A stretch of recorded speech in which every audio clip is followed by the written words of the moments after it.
Hey guys, how are you guys doing? It's the second week of 2020. I can't believe that time has just passed by so fast. So, my objective this year is to read and complete as many books as I possibly can. I'm targeting 30, which I think is a modest number, but hopefully I'll have time to do that and also do more book reviews.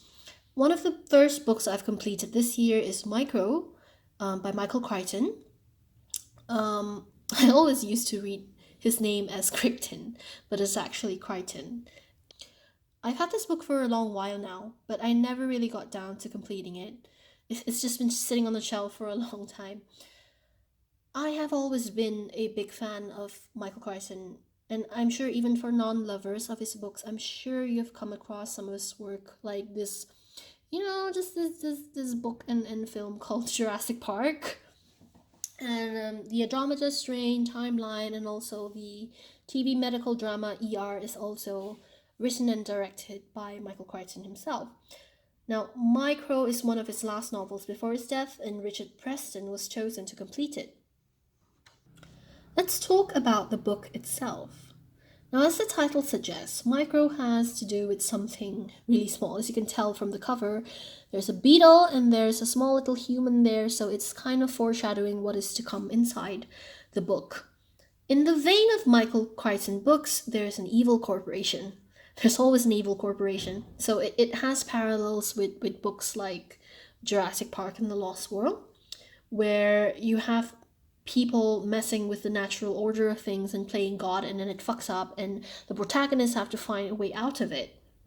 In this case, the corporation is called NannyGen, and their technology is to shrink humans and equipment into tiny versions of themselves in order to facilitate research in nature, discover new organisms, molecules, or whatever, to facilitate scientific breakthroughs. Now, the idea there is good, but of course, when you entrust power to people, people will always fuck it up.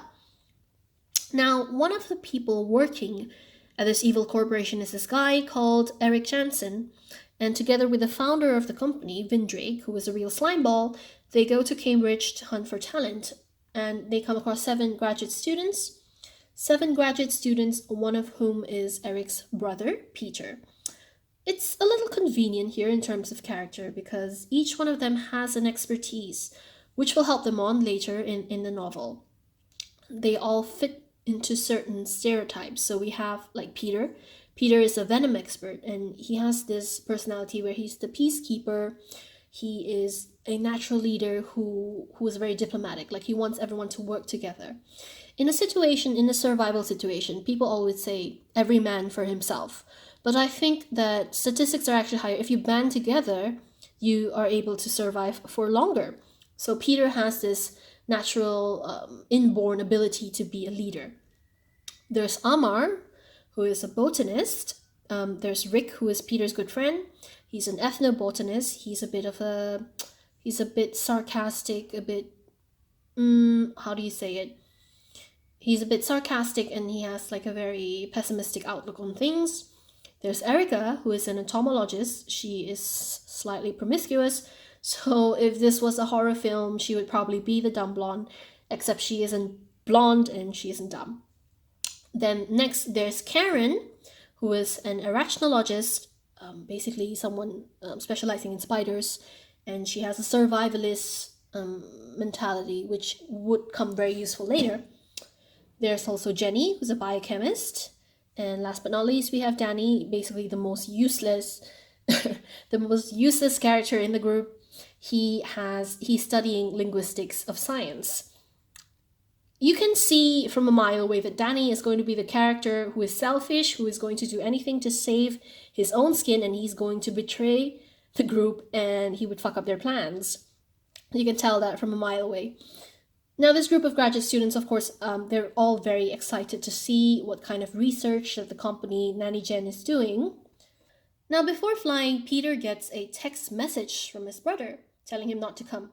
I think that's the worst thing you can tell someone, like, hey, don't come. Of course that person's gonna come. Then, when he gets to Hawaii, where NannyGen's headquarters are, he is informed that his brother had drowned in a boating accident.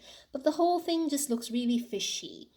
So, to put a long story short, Peter and his friends find out that Vindrake is actually behind everything, including attempting to murder his brother.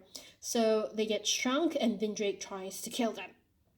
Now, my thoughts on the novel flows just like a Crichton novel. It's action packed, it's peppered with science fiction. I recognize some facts that have been used in some of his previous novels. Like there was a mention of dangerous plants like oleander, which is poisonous, and I distinctly remember that from Jurassic Park. Don't ask me why I remember it, I just do. But there were also times that I felt that the story was a little too convenient. Like, it just so happened at a certain point of danger that someone would know something about some dangerous plant or animal or insect or whatever, and they would have the resources and capability to counter it. Like, what are the odds? Like, perhaps that is why they needed the characters to be that way, because if you plonked me, a person with no expertise, into the middle of a Hawaiian jungle. Never mind that I'm micro-sized or whatever. I mean, I can't even determine what kind of berries I'm supposed to eat that won't poison me to death, you see? So at times it seemed like they were faced with insurmountable odds. I mean, I get it's fiction and the believability of micro-humans is already like questionable. It defies belief anyway, but it was still a little hard to swallow at times, I would say. That being said, I enjoyed the pacing.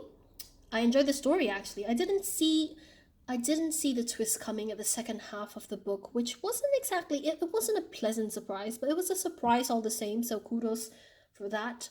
The characters are likable, but you can't help feeling that they're not very fleshed out. Like they're kind of one-dimensional. It's like watching a horror film with teenagers where you have categories of them. Like you have the jock, you have the dumb blonde, you have the nerd, that kind of thing. But this is like different in a book form. Now the villain is a pure psychopath, plain and simple. Vindrake. If I were to compare him to a comic book villain, he's less Joker, more Steppenwolf. Like there's no motivation. It doesn't really explain his true motivations or what made him that way, except that, he's an evil psychopath. All in all, I still enjoyed the book. It's a good read, and I think fans of Crichton will find a solid read in this book. It's not my favorite from him, but it's still a good book to read, and I would recommend it to other people. If you liked my review, please like, comment, and subscribe, and I will see you in the next one.